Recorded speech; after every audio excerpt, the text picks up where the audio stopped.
ও যে স্বৈরাচার সৃষ্টি করছে এটা ওর উপহার, ও স্বৈরাচার সৃষ্টি করতে পারবে না। আসসালামু আলাইকুম। বিএনপি তিনজন প্রধান নির্বাচন কমিশনার সহ কমিশনারদের বিরুদ্ধে মামলা করেছে 3টি নির্বাচনে জাল-জালিয়াতি ভোটের জন্য। এবং গতকালকে আমি বলেছিলাম যে এটা খুবই যুক্তিসঙ্গত এবং একেবারে উচিত। এদেরকে শাস্তি দেওয়ার মধ্য দিয়ে যেটা দরকার সেটা হচ্ছে নির্বাচন কমিশনে কেউ সিইসি হইতে গেলে 10 বার চিন্তা করবে যে আমি কি জাল-জালিয়াতির ভোট করব নাকি। সাবেক সিইসি নুরুল হুদাকে গ্রেফতার করা হয়েছে। শুধু গ্রেফতার নয়, তাকে গ্রেফতার করার সময় জনতা জুতার মালা পরিয়েছে। জুতার মালা পরিয়ে শুধু ক্ষান্ত হয়নি, তাকে জুতা দিয়ে বাড়িও দেওয়া হয়েছে। দর্শক, কি হলো এই টাকা পয়সা দিয়ে? কি হলো স্বৈরাচারের গোলামি করে কিছু টাকার জন্য? তার এভাবে মান সম্মান, আমি বিশ্বাস করেন তাকে অনেক মায়া লাগছিল। আরেকটা মায়া লাগছিল যখন দেখছিলাম যে আইনমন্ত্রী আনিসুল হক এবং দরবেশকে ধরে নিয়ে আসা হয়েছিল। ওদিনকে খারাপ লাগছিল যে সম্মানের তাদের কোথায় গেল তো সম্মান। ঠিক আজকে কে নুরুল হুদাকে দেখেও এই অবস্থা হয়েছে, কিন্তু তারা এটার যোগ্য। তারা এটা জন্য এত পাপ তারা করেছে, তাদেরকে এর চাইতেও যদি আরো নিকৃষ্টভাবে কিছু করা হয় সেটা তার জন্য কম হয়ে যাবে। আজকে ডক্টর জাহিদ একটা কথা বলছেন যে কে নুরুল হুদাকে যদি ফাঁসিয়ে দেওয়া হয় তার জন্য ফাঁসিও যথেষ্ট হবে না। ঠিক কতটা অপরাধ করেছেন তিনি যে একটা স্বৈরাচার কিভাবে তৈরি হতে হয় এই সিস্টেমটা তিনি তৈরি করে দিয়ে গিয়েছেন, এই সিস্টেমটা তিনি দেখিয়ে দিয়েছেন।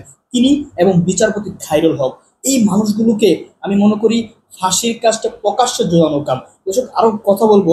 এবং আরেকটি খবর হচ্ছে আরেকজন যে 2024 সালের একজন গাদ্দার নির্বাচন কমিশনার, যাকে বারবার বলা হয়েছিল যে আপনি এই কাজটি করেন না, নির্বাচনটা বৈধতা দিয়েন না, কিন্তু তিনি করেছেন, তাকেও অবশেষে গ্রেফতার করা হয়েছে। আমরা আলোচনা করব। এর আগে একটি আলোচনা শুনে আসি যে আসলে তাদেরকে গ্রেফতার করা আরো আগে জরুরি ছিল কিনা। ও যে স্বৈরাচার সৃষ্টি করছে এটা ওর উপহার, ও স্বৈরাচার সৃষ্টি করতে পারবে না। আসসালামু আলাইকুম।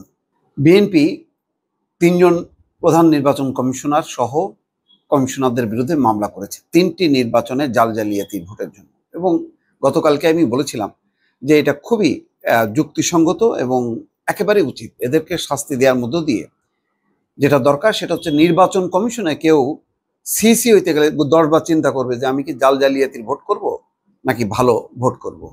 তো সুতরাং এটা একটা উচিত শিক্ষা দরকার ছিল। সেই শিক্ষাটা ইতিমধ্যে পেয়েছেন 3 জনের মধ্যে একজন। তিনি হচ্ছেন সাবেক সিইসি নুরুল হুদা। 2018 সালের দিনের ভোট রাতে করার যেই নেতা বা মূল যে ভিলেন সিইসি হিসাবে তিনি একেবারেই জঘন্য, ইতিহাসের জঘন্যতম যেই কাণ্ডটা করলেন, যেখানে সব দলের অংশগ্রহণ ছিল, অংশগ্রহণ সত্ত্বেও একেবারে জাল-জালিয়াতির নির্বাচন, মানে অকল্পনীয়, অবিশ্বাস্য। আমি বললাম যে এই 3 জনের মধ্যে সবচেয়ে জঘন্যতম ব্যক্তি হচ্ছেন এই কেএম নুরুল হুদা।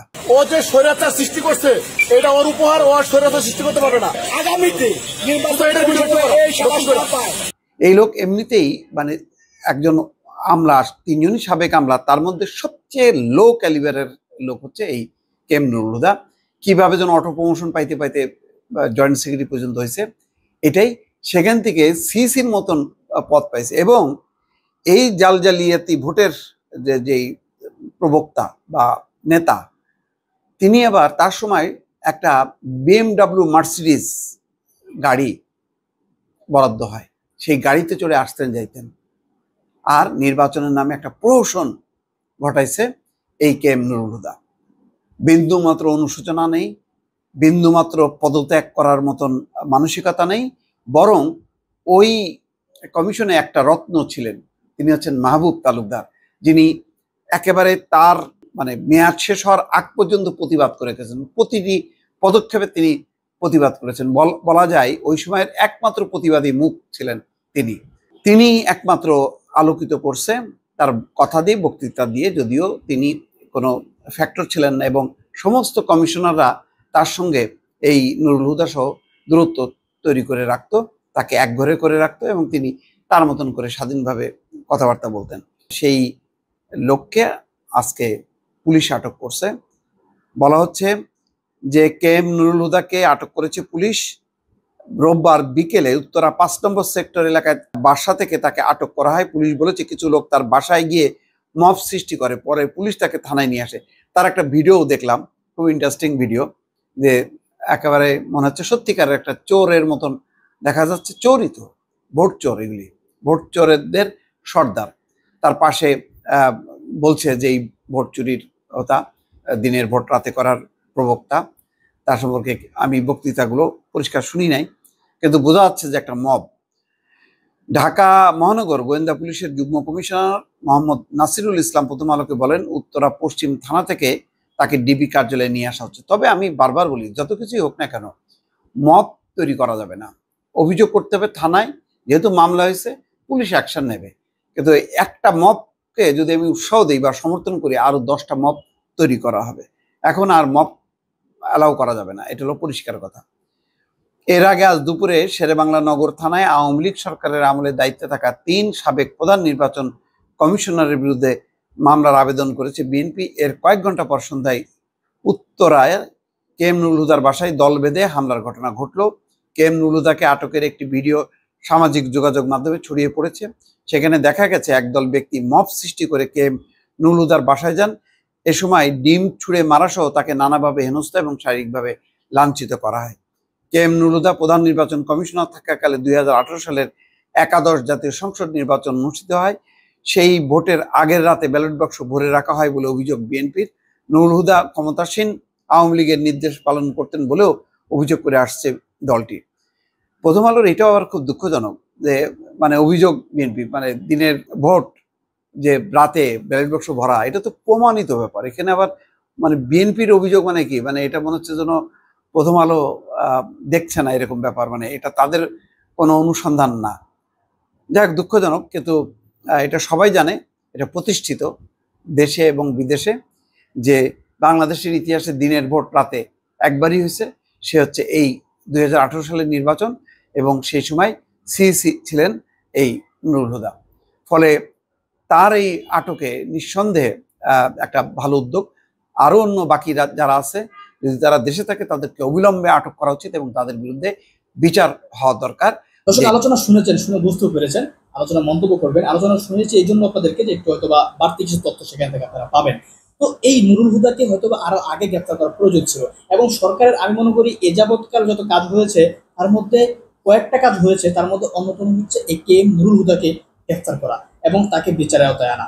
কারণ এই নুরুল হুদার কারণেই সবকিছু বাংলাদেশ সৃষ্টি হয়েছে।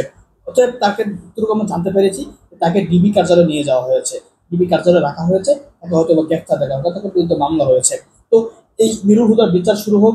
কে নুরুল হুদা, হাবিবুল আউয়াল এবং আরেকজন কে ছিল হয়তো কাজী রকিবউদ্দিন, এই 3 জনকে অতি দ্রুতই গ্রেফতার করা হোক। 2 জনকে করা হচ্ছে, আরেকজন বাকি আছে, তাদেরকে বিচারের মুখোমুখি করা হোক, তারপর জাতির সামনে প্রমাণ করা হোক। আজকে দেখেন তাকে যেভাবে জনতা করেছে, এটা অনেকে বলতেছে মব হয়েছে। দেখেন, মব হলেও সেনাবাহিনী বলেছে মব করে, মব তো আসলে করতে হচ্ছে না।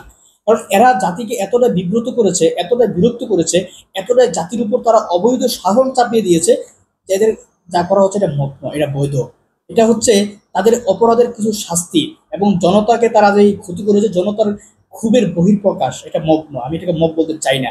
এটাকে যারা মব বলবেন, মনে রাখবেন, তারা হচ্ছে আওয়ামী লীগ, তারা হচ্ছে ডক্টর ইউনূসের বিরুদ্ধে, এই সরকারের বিরুদ্ধে, দেশের বিরুদ্ধে। তারা এটাকে মব বলতে চাইবে, স্পষ্ট কথা। এটা মব নয়, এটা তার বিচারের প্রতিফলন, তার পাপের প্রতিফলন। কারণ তারা এই জাতিকে দীর্ঘগামী একটা বিরক্তিকর শাসন, জুলুমের শাসন এই জাতির উপর তারা চাপাই দিয়েছে তাদের কলমের খোঁচার মাধ্যমে, এই রাতের ভোটের মাধ্যমে তারা সহযোগিতা করেছে। তাদের বিরুদ্ধে যা করা হচ্ছে সম্পূর্ণ বৈধ এবং আরো করা উচিত ছিল, জনতা সেটা করে নাই।